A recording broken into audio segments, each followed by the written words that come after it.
La semaine dernière, je suis allé au Mont-Saint-Michel. Je me suis dit, le Mont-Saint-Michel, c'est tellement joli, il faut absolument que je fasse une vidéo pour mes petits abonnés préférés. Alors j'ai tout emmené, caméra, GorillaPod, micro, tout ce qu'il faut pour faire un super vlog. Sauf qu'en fait, le Mont-Saint-Michel, il y a trop de gens, c'est pas possible. Mais ça veut dire que j'avais ma caméra avec moi. Et pendant 3 jours, il s'est passé quelques petits trucs un peu sympas quand même. Je suis parti avec une sorte de squad finalement extrêmement bien composé, avec du coup Claudine, Noah et Nico Saliegas, mon père. Attention, je sais, il y a une petite ressemblance, mais on va faire comme si c'était Nikos pour cette vidéo, ce sera plus simple d'un point de vue compréhensif. Donc on est parti le dimanche soir, on est parti récupérer Noah au McDo, puisque c'est là qu'elle travaille, et c'était super marrant, j'ai mangé une super glace. En gros, on était à genre 30 minutes du Mont-Saint-Michel, et on arrive dans une super petite maison, je vous mets des petites photos bien sûr, qui proviennent de Airbnb. Et quand on arrive déjà, on est accueilli par quelque chose de super, vraiment. On s'est trompé de maison déjà, on s'est trompé de lieu parce que c'était la maison d'à côté, derrière le virage. Et donc on descend de la voiture, on rentre, c'est un truc qui est complètement en lambeaux avec plein de trucs de bricolage, des caravanes, des trucs. Mais on pense que c'est là, pour l'instant ça fait aucun doute.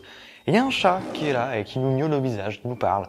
Et il avance vers une porte, donc on le suit parce qu'on est con. Mais on le caresse un peu, il est mignon, etc. Il a une couille sur le cou. Une sorte de tumeur, une excroissance qui pousse comme ça, c'est dégueulasse. La maison est sympa, voilà, il y fait bon vivre. Sauf que sur Airbnb, quand on loue un lieu, adulte c'est à partir de 13 ans. Voilà, moi j'en ai 15, Noah en a 18, voilà. Et en gros, il y a 2 endroits pour dormir dans cette maison. Une chambre en haut et une autre avec un lit superposé. La personne avait mal compris, elle pensait qu'il y avait 2 couples. Du coup, elle a fait 2 lits doubles. Voilà, pour couronner le tout, bien sûr, je tombe malade puisque je suis allergique à tout ce qui s'apparente à la poussière finalement. Voilà, chose qui était assez présente dans la maison. Vraiment, dès notre arrivée, on est enduit de bonheur finalement. On est dans une sorte de cocon de bien-être, j'ai envie de dire. Et on se doute à aucun moment, bien sûr, que la suite sera encore plus périlleuse. Jour 1! Je suis pas sûr des petites jingles que je vais faire, je pense que je vais en faire d'autres. La première journée, on est juste allé au Super U, puisqu'il y avait un Super U pas loin, et qu'il nous montre le chemin. C'est génial. Et l'après-midi, on s'est dit que, si on se faisait une petite balade champêtre dans la forêt, finalement, on s'est perdu, voilà, tout simplement. Et très rapidement, on arrive au jour 2. Sachez-le, ça fait 10 minutes que je tourne. Et c'est ce jour-là où on est allé au Mont-Saint-Michel. Donc comme je vous ai dit, je pensais encore que j'allais pouvoir faire un vlog, bien sûr, pas du tout. Voilà, des images du Mont-Saint-Michel, à peu près avec l'affluence où on y était. Il y a beaucoup de monde, et il y a 2 moyens d'aller au Mont-Saint-Michel directement. Donc soit on prend un bus, mais les bus... Pour y aller, c'est-à-dire que tu as une queue qui fait à peu près la taille du pont qu'il y a à traverser, et à traverser c'est genre 20 minutes, donc on a marché. Voilà, le Mont-Saint-Michel, c'est joli, c'est la désillusion pour mon vlog alors que je m'étais préparé avec tout mon matériel, etc. Chiant de fou. Et après avoir vu des choses jolies, d'autres choses moins, on décide de rentrer. Par le bus cette fois-ci, puisqu'il y avait quand même moins de queue. J'ai soif. Et à ce moment-là, Claudine lance une superbe idée, aller se baigner. Super idée. Voilà, moi j'avais absolument pas envie puisque je déteste me baigner dans tout ce qui s'apparente à ce qui n'est pas dans une piscine par exemple. Et donc on va à une plage, voilà, assez sympa, c'est marée basse, c'est dans la baie du Mont-Saint-Michel, donc pour aller jusqu'à ce qui s'apparente à de l'eau, faut marcher à peu près 2 km. Je pense que j'exagère même pas. Et une fois arrivé à l'eau, finalement je suis convaincu, je vais dans l'eau. Même pour que l'eau arrive au niveau du bassin, il faut marcher 100 mètres. Du coup, on est assez loin de là où on avait laissé notre sac. Et la marée, ça monte vite, putain, la vache. Notre sac, il s'est fait ensevelir. On était là, genre, j'adore l'eau. Oh, notre sac, il est en train de se faire mouiller. Mais non, enfin, tu dis n'importe quoi. Heureusement, un Allemand était là pour nous le faire sortir, donc merci à toi puisque sinon ça aurait été encore pire que ce que je vais vous raconter dans quelques instants. Et là on remarque que le téléphone de Claudine, qui était du coup à peu près tout au fond du sac, il ne fonctionne plus. Donc on rigole pour l'instant, voilà, ça reste à peu près joyeux. On se dit que c'est marrant, ton téléphone il s'allume pas, mais il va s'allumer bientôt, t'inquiète pas. Le téléphone était en train de convulser, clairement il était en mode vibration pour essayer de retirer l'eau qui était rentrée à l'intérieur du téléphone. Et plot twist, du coup on est plusieurs jours après, il ne démarre pas et actuellement il est irréparable. Voilà. Mais on reste joyeux, voilà, c'est marrant, c'est les vacances, c'est sympa, ton téléphone il est cassé, mais c'est pas très grave, c'est qu'un téléphone. On arrive à la voiture, Oh, tiens, les clés qui étaient au fond du sac non plus, la centralisation elle marche pas. Oh, mais c'est pas grave, c'est les vacances, c'est super joyeux. Et puis on s'installe, on range les affaires dans le coffre, et puis on démarre, et puis ça démarre pas, et puis on redémarre. Oh mince, la voiture elle marche plus. Bah comment ça se fait ça? Et ben ça se fait que sur la clé de la voiture, il y a une petite puce qui sert à éviter qu'on te vole ta voiture par exemple et qu'on la fasse démarrer pas avec ta clé. On a appelé une dépanneuse.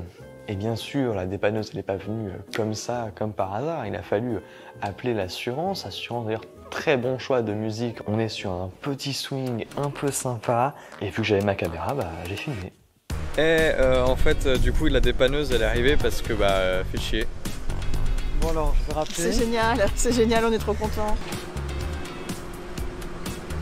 Ça filme là. Mais c'est ce que je fais tout à l'heure. Ah d'accord, c'est pour ça qu'ils m'ont... Tu filmes là? Trop bien. Je pense qu'en partant l'autre jour, j'ai vu un mec sur la route, il n'y a pas longtemps, j'ai dit putain le pauvre. Tirons du positif dans cette situation. J'ai un peu toujours rêvé de monter dans une dépanneuse. Et du coup, bah, je suis monté dans la dépanneuse. C'est sympa, en vrai, j'ai bien aimé. Bon, ils sont super ces vacances, hein? C'est génial.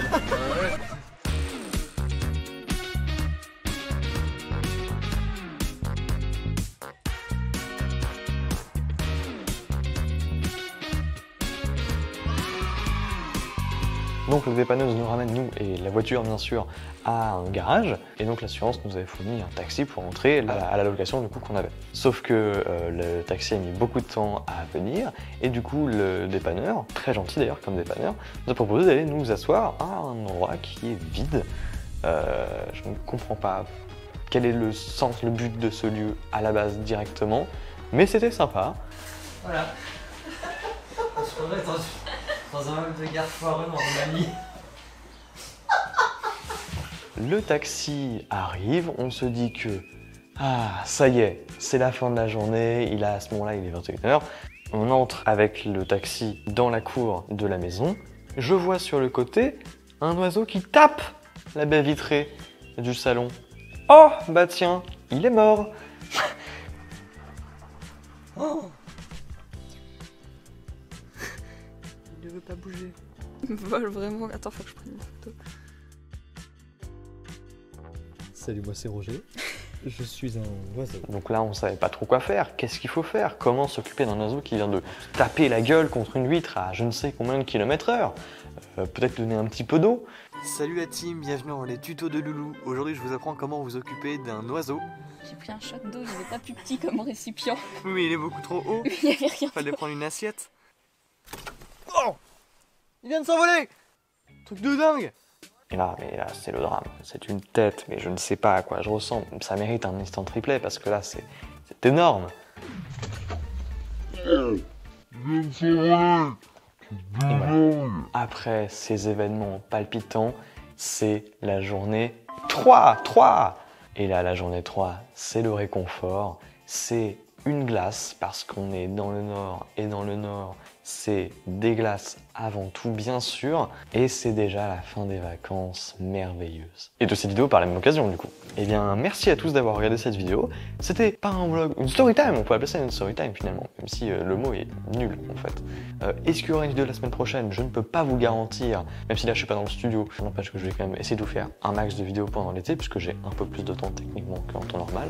Du coup, vous allez voir des vidéos pendant le mois d'août, bien sûr, évidemment, mais je vous régale, je ralasse la commu, bien sûr. Voilà, et je vous dis à la prochaine, et c'est coupé.